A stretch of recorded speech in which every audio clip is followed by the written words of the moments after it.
சமீப காலமாக எல்லா திட்டங்களிலும் முதல்வர் ஸ்டாலின் பெயரை சூட்டி விடுவது வழக்கமாகி போச்சு திமுக அரசுக்கு. போதாக்குறைக்கு பல திட்டங்களுக்கு, கட்டிடங்களுக்கு அண்ணா, கருணாநிதி, பெரியார் பெயர்களையும் வைத்து விடுவார்கள். இந்த நிலையில மக்கள் வரி பணத்தில் நடத்தப்படும் அரசின் நலத்திட்டங்களுக்கு புதிய திட்டமாக இருந்தாலும் சரி, பழைய திட்டத்தை தூசி தட்டி மீண்டும் கொண்டு வந்தாலும் சரி, உயிரோடு இருப்பவர்கள் பெயர்களை வச்சுக்க கூடாதுன்னு அதிரடியாக உத்தரவு போட்டிருக்கு மദ്രാஸ் உயர்நீதிமன்றம்.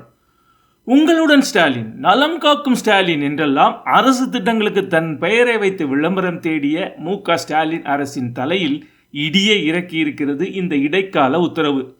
பெயரை மட்டுமல்ல, கூடவே உயிருடன் இருப்பவர்கள், முன்னாள் முதல்வர்கள், சித்தாந்த தலைவர்கள் படங்களையும் முதல்வரின் படங்களையும் வைக்கக்கூடாது, கட்சி கொடி மற்றும் கட்சி சின்னத்தையும் திட்டங்களில் விளம்பரங்களில் பயன்படுத்தக்கூடாதுன்னு தடை போட்டிருக்கு.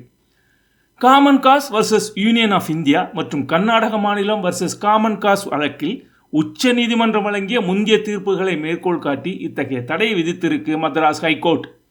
தமிழக அரசின் இத்தகைய செயல்பாடுகளுக்கு எதிராக அதிமுகவின் சி.வி. சண்முகம் கொடுத்த வழக்கில் தான் இப்படி ஒரு தீர்ப்பு வந்திருக்கு.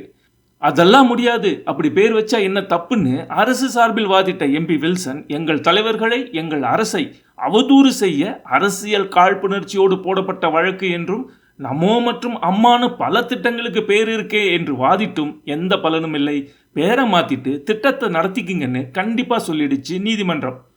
என்ன எசமான்ஸ் இப்படி பண்ணிட்டீங்க, 4 வருஷமா வெறும் விளம்பரத்திலேயே ஓட்டிக்கிட்டு இருக்கோம், எங்களை போய் இப்படி பண்ணிட்டீங்களே.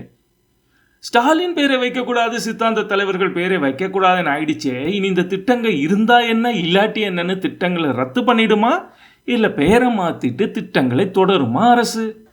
சென்னை மக்களை பாதித்த வெள்ள நிவாரணத்துக்கே அண்ணாத்த படத்தை பிரிண்ட் செஞ்ச கவர் வர வரைக்கும் பண விநியோகத்தை நிப்பாட்டி வச்ச அரசாச்சே, அதான் அந்த சந்தேகம். பொறுத்திருந்து பார்ப்போம். கூடவே பொங்கல் என்றால் கரும்பு கொடுக்கும் ஃபோட்டோஷூட், மாணவர்களுக்கு லேப்டாப் கொடுக்கும் ஃபோட்டோஷூட்களுக்கும் எதனா தடை போடுவீங்களா மைலாட்ஸ்? ஆவலோடு எதிர்பார்க்குறோம். ரைட்டு, வழக்கம் போல் லைக் பண்ணுங்க, கமெண்ட் பண்ணுங்க, கூடவே சப்ஸ்கிரைப் பண்ணலைன்னா பண்ணிட்டு பெல் பட்டனையும் அழுத்தி ஆல் என்பதையும் டிக் செய்யுங்க. அப்போதான் பதிவுகளின் நோட்டிஃபிகேஷன் உங்களை தவறாமல் வந்து சேரும். நன்றி, மீண்டும் சந்திப்போம்.